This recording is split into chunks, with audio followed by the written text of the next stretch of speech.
अखिल भारतीय कायस्थ महासभा UP का संपन्न हुआ प्रांतीय सम्मेलन। अखिल भारतीय कायस्थ महासभा युवा प्रकोष्ठ उत्तर प्रदेश की प्रांतीय कार्य समिति की बैठक प्रेस क्लब लखनऊ में आयोजित की गई, जिसमें प्रदेश पदाधिकारियों के साथ जनपदों के युवा अध्यक्ष एवं युवा महामंत्री सम्मिलित हुए। कार्यक्रम में सैकड़ों की संख्या में कायस्थ महासभा के सदस्य उपस्थित रहे। यूपी हेड AK सिंह के साथ जनक्रांति न्यूज़ 24।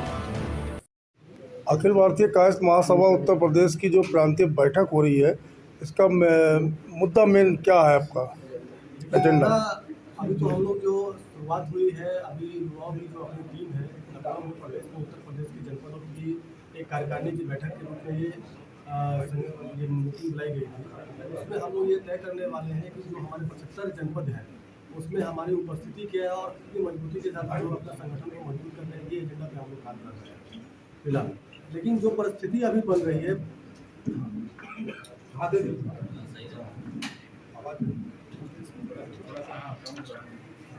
जो अभी परिस्थिति है पूरे भारत में हम कायस्थ समाज का, उसमें हम देखते हैं कि जो हमारा इतिहास रहा है काफ़ी ग्लोरियस रहा है।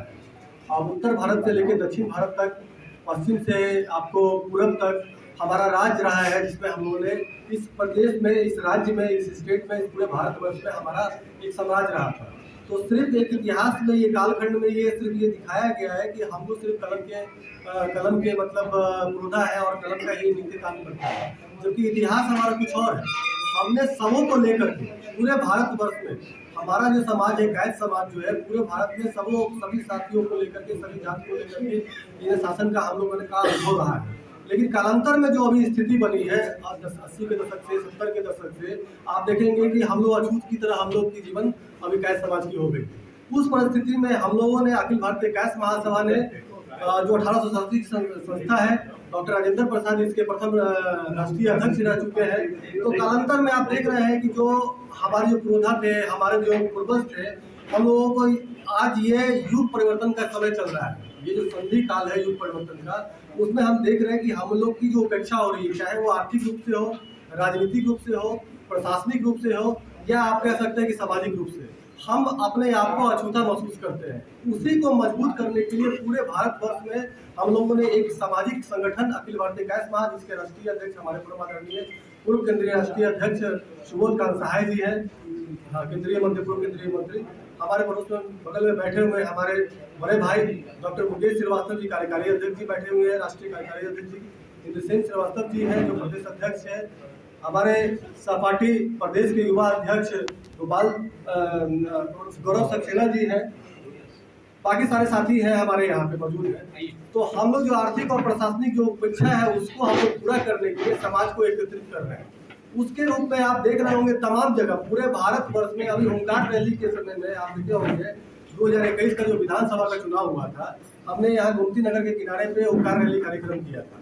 और उस ओंकार रैली का मैसेज ये था कि हम यूनाइट है, चाहे किसी भी दल गठबंधन में हो, चाहे वो सपा से हो, भाजपा से हो, कांग्रेस से हो, लेकिन मंच हमारा अखिल भारतीय कायस्थ महासभा है। हम लोग एकजुट हैं, एक मंच पे हैं, और निश्चित रूप से पूरे भारत में ये संगठन काम कर रही है, जिसको लेकर के हम लोग आगे की राजनीति और कार्यकारिणी पे काम कर रहे हैं और इस संगठन को आगे बढ़ाने का काम कर रहे हैं। जैसा कि देखा गया है, कायस्थ हमेशा पढ़ाई और कलम का ज्ञाता रहा है और लगभग गवर्नमेंट एम्प्लॉयज़ भी रहा है। अब प्रेजेंट टाइम पे क्या वजह है कि जो कायस्थों को नौकरी नहीं मिल पा रही है, और क्या पीछे क्यों हो रहे हैं? आप लोग सिकंदर का नाम सुने होंगे, जो विश्व विजेता के रूप में स्थापित है, लेकिन आप लोगों ने इतिहास में एक षड्यंत्र के रूप में ललित आदित्य मुक्तापीठ का नाम लोगों ने छुपा दिया। आपको पता होना चाहिए कि वो विश्व में यहाँ भारत तो आप राज शासन करते ही थे, अफगानिस्तान से लेकर जर्मनी, मतलब रसिया का कुछ भाग जो है उस पर भी शासन करते थे, वो हमारे समाज से है। तो आप कह सकते हैं जो 12वीं शताब्दी से पहले जो एक कालखंड हुआ था, जिसको हम राजपूत कालखंड कहते हैं, राजपूतों का शासन रहा है, उस समय से हमारी परिस्थिति दिन को दिन गिरती गई, क्योंकि वो जैसे ही जातीय राजनीति स्थापित हुई इस भारतवर्ष में, हमारी उपेक्षा हुई। हम लोगों ने, हमारे जो पूर्वजों थे, हम लोगों ने कलम को पकड़ा, इसलिए कि आने वाला भविष्य जो है ये कलम का भविष्य देख रहे होंगे, प्रशासनिक रूप से भी हो, चाहे आधिकारिक रूप से भी हो, उसमें अगर जिसकी भागीदारी होती है वही, उन्हीं की अपेक्षा कभी नहीं होती।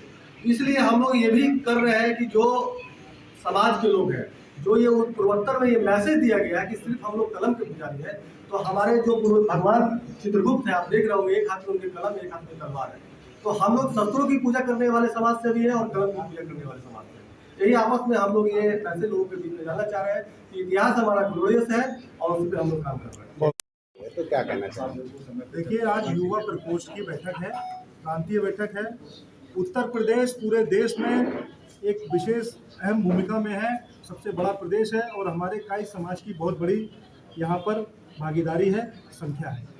आज हम लोग यहाँ पर प्रांतीय बैठक कर रहे हैं, जिससे कि प्रत्येक जनपद में जो भी हमारे युवा अध्यक्ष आए हैं वो जाकर अपने जनपदों में युवा टीम का गठन करें और उसके बाद हम लोग वहाँ पर युवा जागृति सम्मेलन का आयोजन करेंगे पूरे प्रत्येक जनपद वाइज। और जब वो आयोजित हो जाएंगे उसके बाद लखनऊ में और अन्य जगहों पर प्रदेश स्तरीय 3 जो है मुख्य सम्मेलन किए जाएंगे।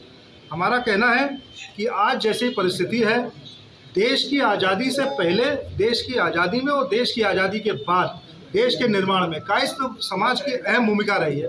लेकिन आज की राजनीतिक जो हिस्सेदारी है वो राजनीतिक पार्टियां कायस्थ समाज को उस तरह से नहीं दे रही।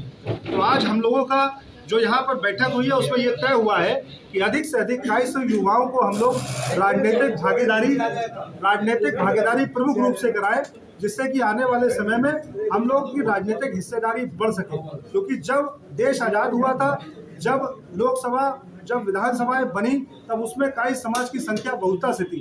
आज कायस्थ समाज की संख्या जो है कम होती जा रही है, क्योंकि कहीं ना कहीं हम लोग की जो कौम है वो पढ़ाई लिखाई से ज़्यादा संबंध रखती है, नौकरी से ज़्यादा संबंध रखती है। लेकिन ये बात भी सोचने का विषय है कि राजनीति हर चीज़ की जो है भविष्य तय करती है।